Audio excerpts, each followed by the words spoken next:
When Daniel Kessler found the discrepancy, it was supposed to be a simple fix. He'd been closing his late father's bank accounts, a tedious but necessary step after the funeral. There were 5 in total: checking, savings, an old business account, and 2 certificates of deposit, foreclosed smoothly. The 5th one, however, account number 99134765 at Haven National Bank, refused to disappear. At first, it was just a glitch. "There's a system delay," the teller had said with a polite smile. "Come back in a few days." Daniel did, and the account was still there. Week 1, the glitch. The online portal showed a balance of $4.27. Harmless enough. Probably some residual interest or transaction rounding. But when Daniel tried to transfer out, the transfer failed. He tried to delete the account. The option was grayed out. He called the hotline. "Sir, that account is still active," the representative explained. "No, it's not," Daniel said, rubbing his temple. "My father's deceased. I sent you the death certificate." "Yes, we have that on file," the voice said pleasantly. "But this account doesn't seem to recognize that information." "Doesn't seem to recognize?" Daniel almost laughed. Banks didn't have personalities. They didn't recognize things. But that night, he received a notification on his phone.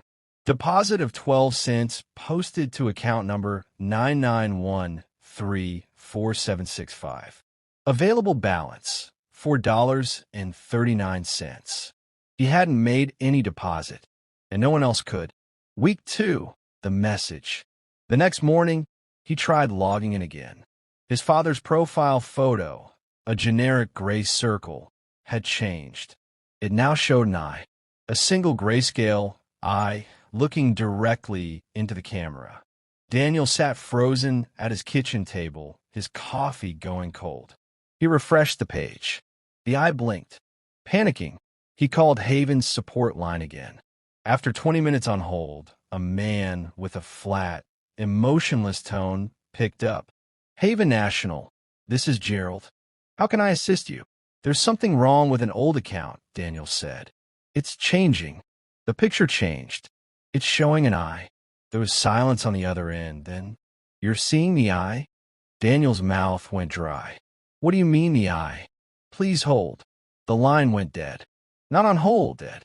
No tone, no music, just silence that stretched into something like breathing on the other end. Daniel hung up. He went back to the website and found a new message under the notes section. "We see you, Daniel. Thank you for continuing his account.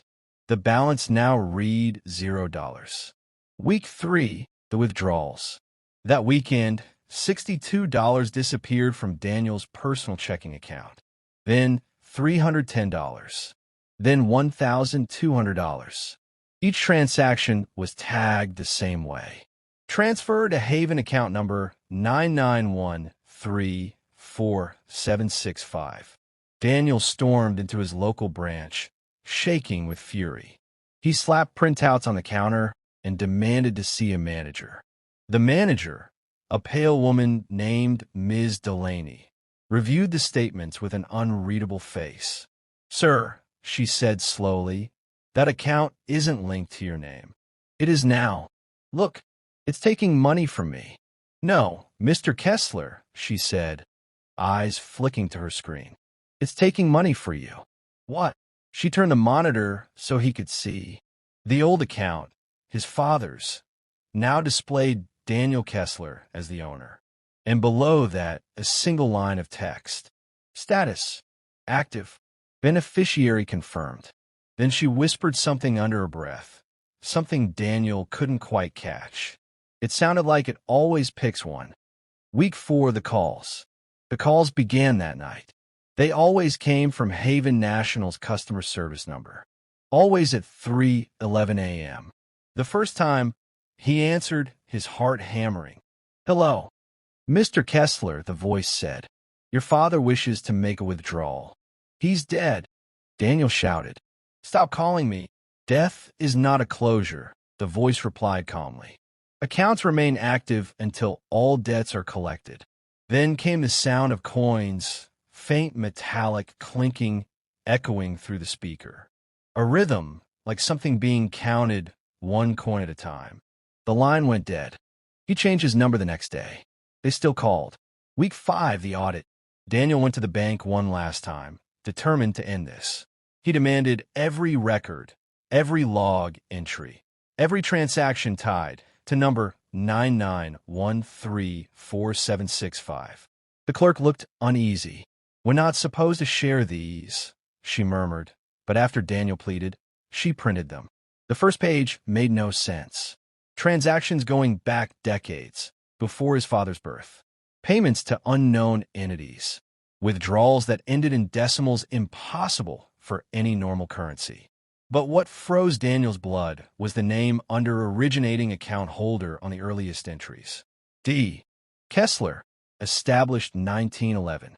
He dropped the papers. He wasn't even born then. Neither was his father, or his grandfather. The clerk watched him with glassy eyes. "Sir," she said softly, "you shouldn't have asked for that. The account doesn't like attention." Week 6, the merger. The emails began next. From addresses that looked official, but slightly off. Support at haven-national.co. Notifications at havennational.bank. Each one contained the same line. "Please confirm acceptance of merger. Account continuity must be maintained." He didn't click, but the next time he logged into his own bank, not Haven, the interface had changed. The colors, the font, the logo. It was all Haven's branding. His bank had merged, apparently. He called, but the representative insisted it had been announced months ago. He checked the news. No mention of it. His balance had changed again. Available funds, $0. Pending deposit, unknown amount. Below it, a message. "Thank you for your lifelong loyalty. We are now one." Week 7, the final balance. On a Sunday morning, Daniel woke up to find paper statements scattered across his living room. They hadn't been there before. Each one bore the Haven National logo. Each showed a different date, stretching forward. Some read 2035, 2082, even 2141. Everyone listed him as the account holder. Everyone showed deposits labeled life interest. He burned them all. That night, the calls didn't come. The next morning, the account was gone.